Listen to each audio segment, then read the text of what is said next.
ended up dropping the bomb on me, man. Dropped the bomb on me. She stated Aliyah Boston lower leg, Ty Harris knee, and Lexie Hull hamstring are out as expected against Dallas tomorrow. I'm fine with that, right? We already know what's going on. Cool. It is what it is. But then she stated Justine Ebaseide, lower leg, a new addition to the injury list. That's the official designation that just knocked Justine Ebaseide out of her second preseason game against Dallas. And, if you're keeping track, that means Fever fans have now seen their most intriguing rookie play a grand total of maybe 5 minutes across 2 games, before she mysteriously disappeared onto the injury report. But here's what's making people suspicious. When Aliyah Boston went down, they listed her specific body part, knee. When Lexie Hull got hurt, they specified hamstring. When Temi Fagbenle needed rest, they literally just wrote the word rest on the injury report. So, why is Justine Ebaseide getting the same vague lower leg designation that keeps her completely hidden from other teams' scouting reports? I'm trying to see Justine hoop. Now, I've been seeing people say, well, they're trying to, keep her from being seen by other teams. I think, who else was saying that? I think Mick even said that in one of his videos. But man, this is crazy. This is crazy. I get they're trying to hang on to her, but my goodness, man. I'm trying to see her hoop. And honestly, she need to be hooping right now. She need to be hooping. Unless she has a guaranteed spot. She has a guaranteed spot, then okay, cool. But man, I don't know. That's the theory making rounds on WNBA Twitter right now, that Indiana is deliberately hiding Justine Ebaseide from other organizations by keeping her off the court with phantom injuries. And honestly, when you look at the pattern, it's not the craziest theory. The Fever have a brutal roster decision coming in less than 2 weeks. They need to cut down to 12 players, and Justine Ebaseide is exactly the type of versatile guard that every team in the league is desperate to find. She can handle the ball, she's got legitimate size at 6 feet, and she showed enough at South Carolina to make NBA scouts take notice that if Indiana doesn't keep her, someone else absolutely will. So, the question becomes, are they protecting an asset they plan to keep, or are they limiting her exposure because they know they're going to cut her and don't want to create a bidding war? Other teams aren't seeing enough of her, and the Indiana Fever decide not to keep her, then what? That's limiting her opportunities. But if they are giving her a spot, then I understand why they're hiding her. But, man, they got a tough question to answer. If you bring Justine Ebaseide up, who are you moving? Who are you moving? Who's going to the DP? First player I can think of is KK. That's the first player I can think of. Because that's the nightmare scenario for the front office. Imagine you're Kelly Krauskopf. You've got Justine Ebaseide on your training camp roster. You know she's talented, but you also know your rotation is absolutely stacked. Caitlin Clark and Kelsey Mitchell are your starting backcourt. That's non-negotiable. Lexie Hull is your primary wing defender, who played herself into a guaranteed spot last season. Erica Wheeler is your veteran backup point guard, who mentored Caitlin through her rookie year. Temi Fagbenle gives you frontcourt depth and defensive versatility. And then you've got C.R. Clark, who Indiana just drafted in the second round and clearly wants to develop. So, where exactly does Justine Ebaseide fit? And, more importantly, who are you willing to cut to make room for her? Unless, they don't necessarily need Ty, but I do think they need Ty. So, I don't know, man. Oh, it's tough. That's tough. They have a tough question to answer. And I really don't believe them trying to hide her off of an injury is going to run teams away. I think teams are still going to say, look, if y'all don't want her, we want her. I don't think this is going to hide her at all. That's the major thing about it. But she's on the injured list, so the first name everyone jumps to is Katie Lou Samuelson, and it makes sense on paper. She's on a non-guaranteed contract, she's dealt with injuries throughout her career, and Indiana has younger wings they want to give minutes to. But here's the complication. Katie Lou is one of the best three-point shooters in the league when healthy, and the Fever are building their entire offense around Caitlin Clark's ability to create open looks from beyond the arc. You don't just give up that kind of spacing unless you're absolutely certain you have a better option, and while Justine Ebaseide showed flashes at South Carolina, she's not a proven WNBA level shooter yet.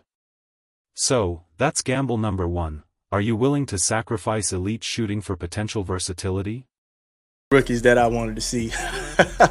But Chloe ended up talking about how Stephanie White spoke on Aliyah Boston and Lexie Hull. She said, Steph White said she doesn't anticipate playing in Aliyah Boston, Ty, or Lexie tomorrow in the preseason game against Dallas. I think we'll still probably be cautious with that. I think the goal is probably to get, I guess she kind of stuttered here, get some of them minutes on Saturday if we can. Then there's the Stephanie White factor: new head coach, new system, new expectations.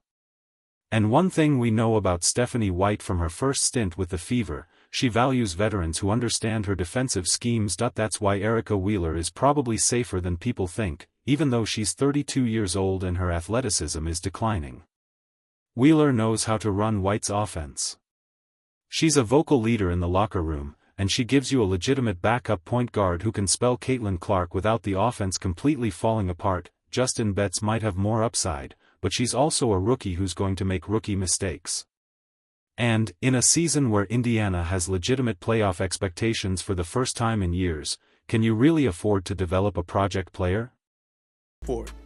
I get scared when I see these players on this injury report stuff, man. So, hopefully, they're all okay and we get to see Justine.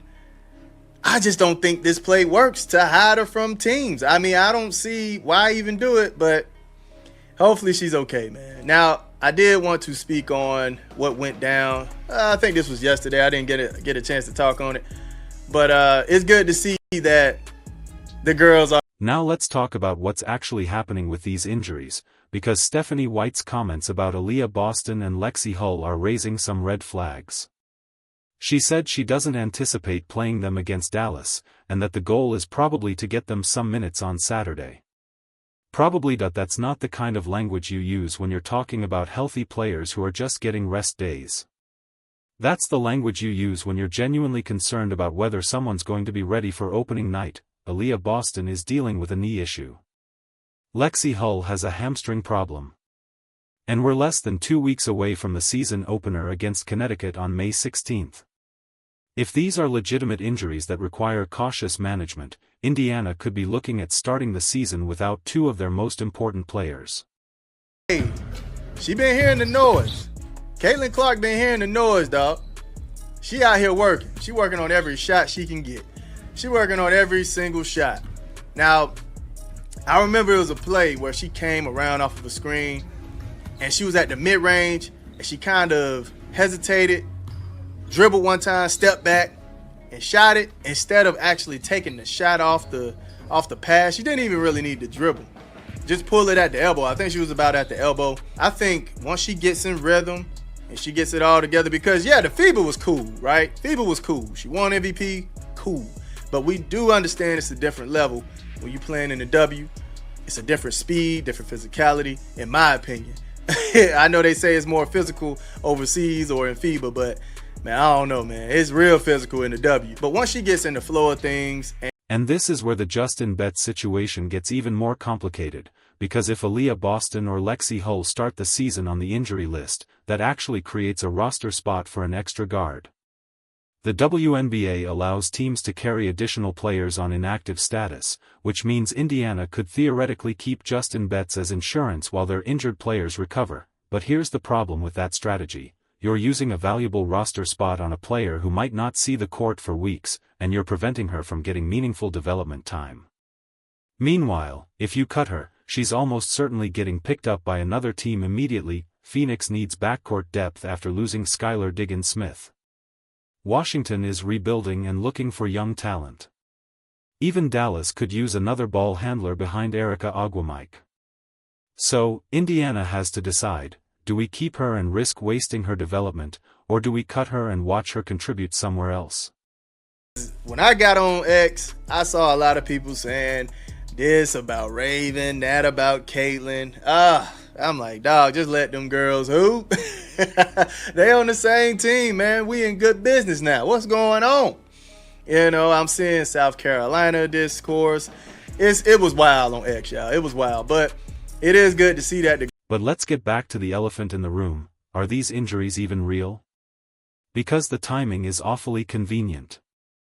Justine Betts plays limited minutes in the first preseason game, shows some promising flashes, and then immediately gets listed with a vague lower leg injury that keeps her out of the second game entirely. No video of her limping, no reports of her leaving practice early, just a sudden appearance on the injury report with the most generic designation possible, and when you combine that with the fact that Indiana has a massive roster crunch coming, it starts to look less like injury management and more like strategic hiding. Keep her away from other teams' eyes, limit the film available for evaluation, and hope that reduces the pressure to keep her when final cuts come around. Here's what makes this significant for the broader WNBA landscape. Indiana is in a position that most teams would kill for. They have too much talent and not enough roster spots. That's the definition of a good problem.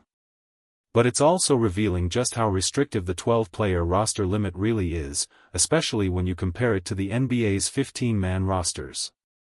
The Fever could genuinely use 13 or 14 players right now. They could keep Justine Ebaseide, develop her properly, and still maintain their veteran core. But instead, they're forced to make brutal decisions that could cost them a future contributor, simply because the league hasn't expanded roster sizes to match the growing talent pool, and that talent pool is growing faster than people realize. This isn't 2015 anymore, where WNBA teams were scraping the bottom of the barrel to fill out their benches. The college game has exploded in popularity. International players are coming over with more refined skills, and the overall level of competition has risen dramatically. Justine Ebaseide wouldn't have been a difficult roster decision 5 years ago. She would have made the team easily. But now she's competing against Caitlin Clark, Kelsey Mitchell, Lexie Hull, and Erica Wheeler for backcourt minutes. That's an embarrassment of riches that most teams don't have. Think about the position this puts Caitlin Clark in, by the way. She played with Justine Ebaseide in practice. She knows what kind of player she is. And if Indiana cuts Ebaseide, then watches her go to another team and contribute immediately, that's going to create some awkward conversations in the locker room. Players notice these things. They remember when management makes questionable decisions, especially when those decisions involve teammates they've built relationships with during training camp. It's not going to blow up the locker room or anything dramatic like that, but it plants a seed of doubt about whether the front office is making the right calls. And here's the thing about beat reporters covering this situation, they're in an impossible position, too. They can see what's happening. They can see Justine Ebaseide barely playing. They can see the vague injury designations. They can read between the lines of Stephanie White's carefully worded comments. But they also can't just come out and say Indiana is hiding this player because they don't want other teams to see her, without concrete evidence. So instead, we get these diplomatic reports about lower leg injuries and cautious injury management, when everyone involved knows there's probably more to the story. Watch that initial clip again, where the content creator talks about the Fever front office playing hide and seek. That's not just a throwaway joke. That's genuine frustration from someone who wants to evaluate this roster and can't, because half the players are mysteriously unavailable. Fans are trying to figure out what this team is going to look like. Analysts are trying to project rotations. And fantasy basketball players are trying to make draft decisions. And all of that gets complicated when you can't actually watch the players play. Now, compare that to how other teams are handling their preseason. Las Vegas is playing their full roster and getting extended looks at everyone. New York is experimenting with different lineup combinations. Seattle is giving their rookies significant minutes to see what they have. But Indiana is being incredibly cautious, to the point where it's starting to look suspicious. And maybe that's just Stephanie White's coaching philosophy. She's always been conservative with injury management. But it's also possible that there's a strategic element here, where they're deliberately limiting exposure for players they're not sure they can keep. The contrast reveals something important about how different organizations approach roster construction. Some teams are transparent about their decision-making process. They'll tell you straight up that certain players are competing for the final roster spot, and they'll give everyone equal opportunity to prove themselves. Other teams play it closer to the vest. They have their decisions mostly made before camp even starts, and the preseason is just about confirming what they already believe, rather than genuinely evaluating talent. Indiana seems to be in the second category right now, which is their right as an organization, but it does make things frustrating for everyone trying to follow along. Kelly Krauskopf had to know this was coming when she constructed this roster. She's been around the WNBA long enough to understand the mathematics of 12-player rosters. She knew that bringing in Justine Ebaseide meant someone else was going to have to go, and she probably already has a pretty good idea of who that someone is, which is why we're seeing this pattern of limited playing time and vague injury designations. The preseason isn't really about evaluation for Indiana. It's about getting their core players ready, while managing the optics of inevitable roster cuts. What makes this particularly awkward is that Justine Ebaseide is a South Carolina product, and South Carolina fans are some of the most passionate in women's basketball right now. They just watched their team win a national championship. They've seen their players get drafted and succeed in the WNBA. And now they're watching one of their own get mysteriously shelved before she even gets a real chance to compete. That's going to create some tension, especially on social media, where South Carolina fans are already hypersensitive to perceived disrespect of their players. This dynamic is going to continue right up until final roster cuts on May 14th. We're going to keep seeing vague injury reports. We're going to keep hearing Stephanie White use words like probably and cautious when discussing player availability. And we're going to keep speculating about whether these are real injuries or strategic roster management. Honestly, it might be both. Maybe Justine Ebaseide does have a minor lower leg issue that would normally be played through, but Indiana is being extra cautious because they know they're probably cutting her anyway, and don't want to risk making the injury worse before another team picks her up. So, the question becomes, was bringing Justine Ebaseide to training camp worth it if you're not going to give her a real opportunity? Because that's what this looks like from the outside.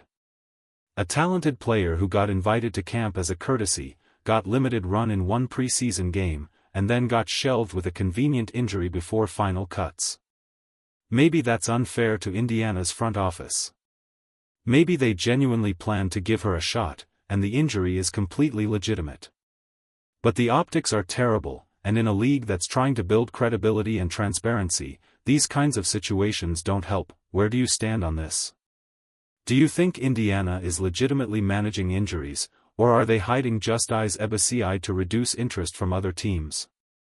And, more importantly, if you're Kelly Krauskopf, who are you cutting to make room for her? Because someone has to go, and every option creates problems. Drop your take in the comments, and if you want more WNBA roster analysis as we get closer to opening night, hit that subscribe button. This fever roster situation is about to get very interesting, very quickly.